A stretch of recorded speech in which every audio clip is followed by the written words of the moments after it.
आज की कहानी का नाम है मौत का सफर। राकेश नामक 40 वर्षीय व्यक्ति 7 माह के बाद अपने भरे पूरे परिवार में लौट रहा था। राकेश शहर से बाहर नौकरी करता था। 7 महीने का अपना पूरा पैसा इकट्ठा करके वो अपने घर लौट रहा था। उसके परिवार में उसकी पत्नी थी और 2 बच्चे थे।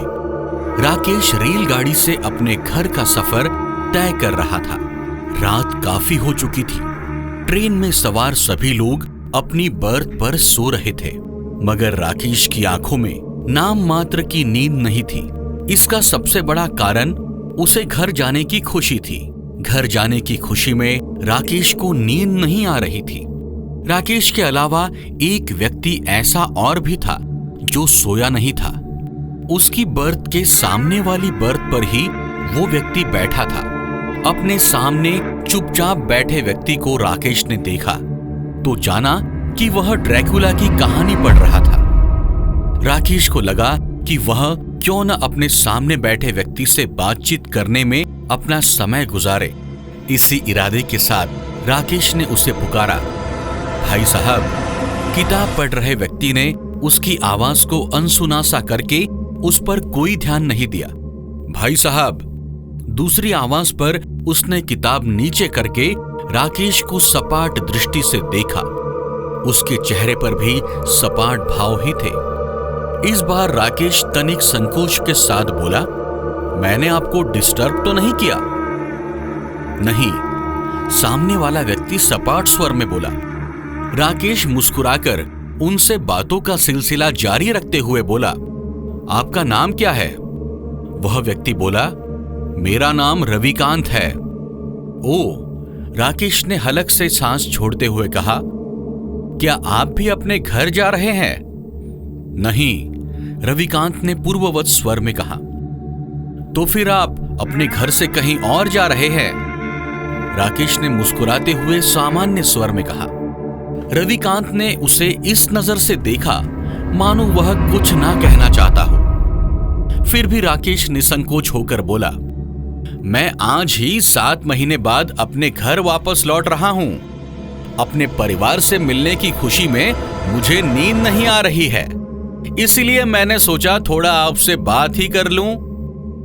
रविकांत कुछ ना बोला, सिर्फ उसकी बात पर सिर हिलाकर सहमति जता रहा हो। रविकांत के हाव भाव से साफ जाहिर हो रहा था कि वह बात करने के मूड में बिल्कुल नहीं था। वह निरंतर जता रहा था कि जैसे उसे इस समय बात करना बिल्कुल अच्छा न लग रहा हो। मगर आज तो जैसे राकेश चुप रहने के मूड में बिल्कुल नहीं था। वह बातों को बढ़ावा देते हुए बोला, भाई साहब, क्या आप भूत प्रेतों पर विश्वास करते हैं?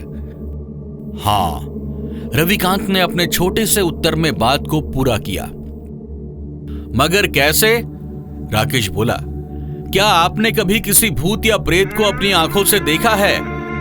उसके प्रश्न पर रविकांत ने चंद लम्हों तक उसे ध्यान पूर्वक इस तरह देखा मानो उससे बहुत कुछ कहना चाहता हो, मगर ऐसा बिल्कुल नहीं हुआ। कुछ कहने के स्थान पर रविकांत ने किताब अपने चेहरे के सामने की और उसे पढ़ने लगा। राकेश ऐसा देख उलझ गया। उसकी समझ में नहीं आया कि रविकांत ने उसकी बात का कोई जवाब नहीं देकर अपना चेहरा किताब में क्यों छुपा लिया।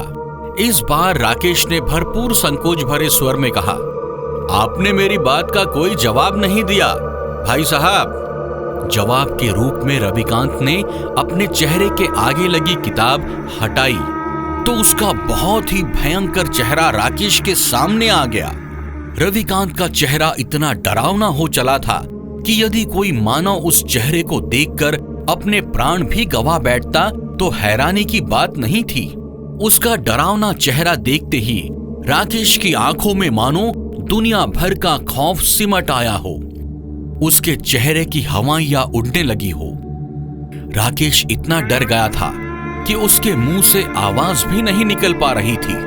राकेश जान गया था कि उसके सामने मौजूद रविकांत कोई मनुष्य नहीं बल्कि एक भूत है। राकेश बेबस होकर अपने स्थान पर बैठे रहने के अलावा कुछ नहीं कर सकता था।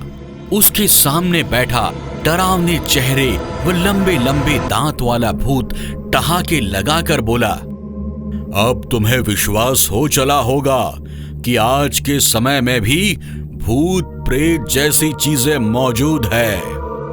क्या तुम सचमुच भूत हो? राकेश ने भय से परिपूर्ण स्वर में पूछा। अब भी तुम्हें यकीन नहीं आया, मूर्ख? कोई बात नहीं, मैं जब तेरा खून पीऊंगा तब तुझे यकीन आ जाएगा।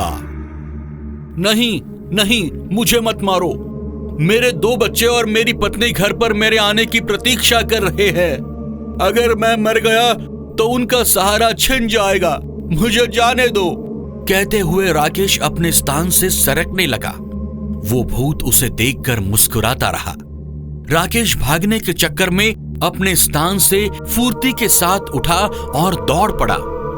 उसी समय भूत ने अपने स्थान पर बैठे रहकर ही दाहिना हाथ उठाया। उसका हाथ लंबा हो गया। वहीं बैठे रहकर उसने भाग रहे राकेश की गर्दन पकड़ ली और उसे अपनी तरफ घसीट लिया। राकेश चिल्लाया, बचाओ बचाओ। उनकी पुकार सुन रेल में सवार सभी यात्री उसके पास चले आए। राकेश ने देखा कि उसके पास आए सभी यात्रियों के चेहरे बहुत ही डरावने हो चले हैं। अब उसे यह समझने में ज्यादा वक्त न लगा कि ट्रेन में सवार सभी यात्री भूत है। पूरी रेलगाड़ी भूतों से भरी है। आहिस्ता आहिस्ता राकेश को चारों ओर से भूतों ने घेर लिया। इस चक्रव्यूह में फंसने के बाद राकेश को हार्ट अटैक आ गया। इसी के साथ सारे भूत राकेश का खून पीने के साथ साथ उसकी बोटी बोटी तक नोच कर खा गए।